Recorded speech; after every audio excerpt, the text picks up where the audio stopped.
Hey guys, welcome back to movie summer time. ये कहानी एक ऐसे लड़के की जो 3 साल की उम्र के बाद कभी बड़ा ही नहीं होता। सो बिना किसी तरीके लेट्स स्टार्ट दिस वीडियो।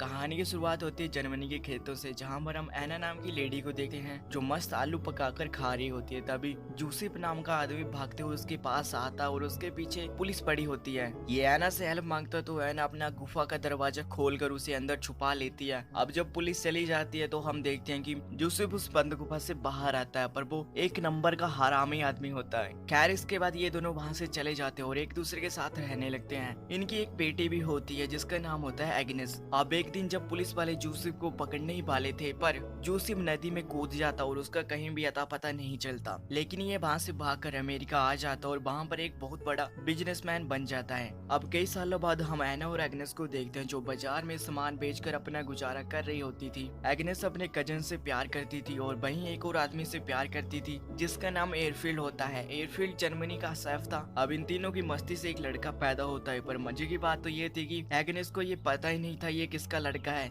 जेन का या फिर एयरफील्ड का। अब पैदा होने के बाद उसका चुप होने का नाम ही नहीं ले रहा था। अब एग्नेस ऑस्कर से बोलती कि अगर तुम चुप हो गए तो मैं तुम्हारे 3 साल पूरे होने पर मैं तुम्हें एक ड्रम लेकर दूंगी। ये सुनते ही ऑस्कर चुप हो जाता है। अब 3 साल पूरे होने के बाद इसकी मुंह में से ड्रम लेकर दे देती है। जिस दिन इसका जन्मदिन होता है उस दिन ये देखता है कि हर तरफ नंगा नाच ही चल रहा है। ये देखकर ऑस्कर डिसाइड करता है कि मैं कभी बड़ा ही नहीं होऊंगा, इसलिए वो मरने के लिए बेसमेंट में चला जाता है। पर वो मरता नहीं, इसकी उम्र 3 साल ही रहती है और ये अपने टूटे हुए ड्रम को अपने से कभी भी अलग नहीं करता। जो कोई भी इस ड्रम को छीनने की कोशिश करता ये जोर से चिल्लाकर आसपास के कांच को तोड़ देता था, यानी कि इसके अंदर अलग सी पावर भी आ चुकी थी। अब टाइम बीता और हम देखते हैं कि उसका 6 साल का हो गया था और वो स्कूल भी जाने लगा था, पर इसका साइज और इसका ड्रम पहले जैसे था। अभी भी जो कोई भी इसका ड्रम छीनने की कोशिश करता ये जोर से चिल्लाता और आसपास के कांच को तोड़ देता था। साथ ही इस बात से डॉक्टर भी काफी हैरान थे कि आखिर ये ऐसा कैसे कर लेता है। एग्नेस तो बस यही जानना चाहते थे कि ये बड़ा क्यों नहीं हो रहा। अब हम देखते हैं कि एग्नेस हर फ्राइडे को बाजार जाया करती थी और ऑस्कर को एक दुकानदार के पास छोड़कर खुद जेन के पास जाती थी कुछ करने के लिए। अब एक दिन ये कुछ वाला सिस्टम ऑस्कर को पता चल जाता है। अब कुछ सालों बाद का सीन दिखाया जाता है जहाँ ऑस्कर 12 साल का हो चुका था और एक सर्कस में शो देखने आया था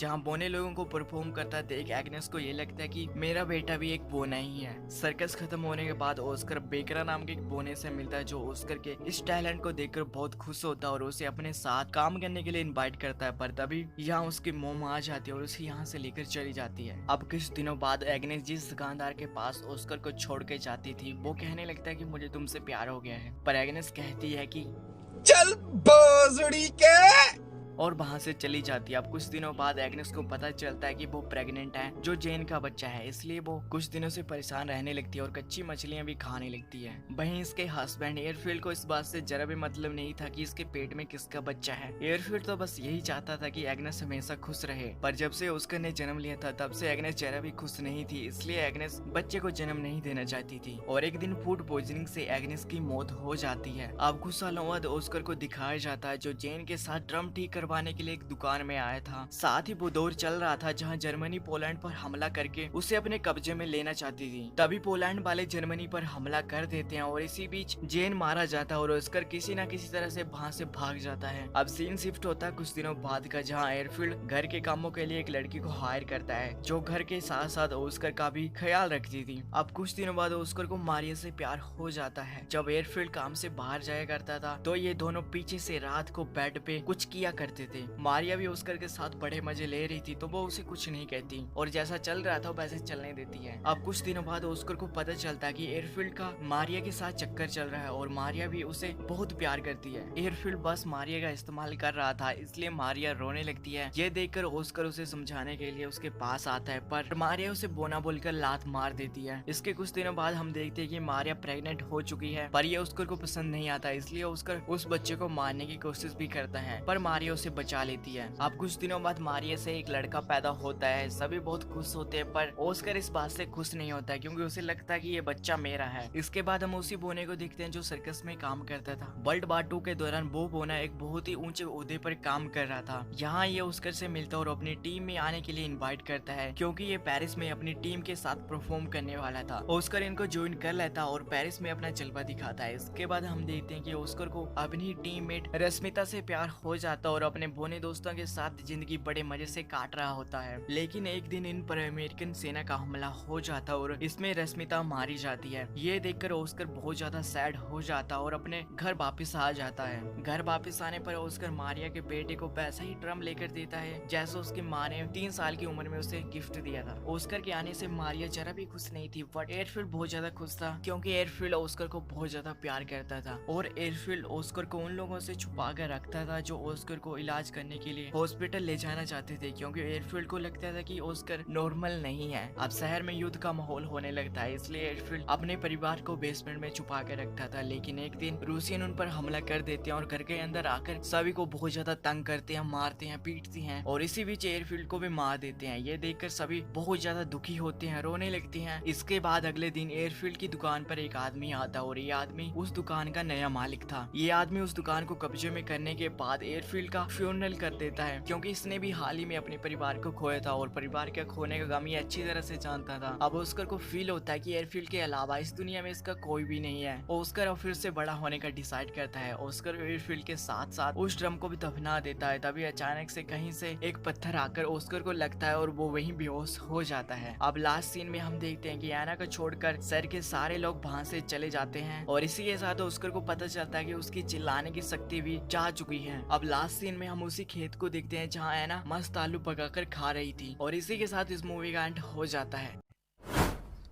सो हे गाइस, अगर ये वीडियो आपको अच्छी लगी तो वीडियो को लाइक मारो, चैनल को सब्सक्राइब और एंजॉय करो यार अपनी लाइफ में और इस वीडियो को देखकर। मैं मिलता हूँ नेक्स्ट वीडियो में, तब तक के लिए धन्यवाद।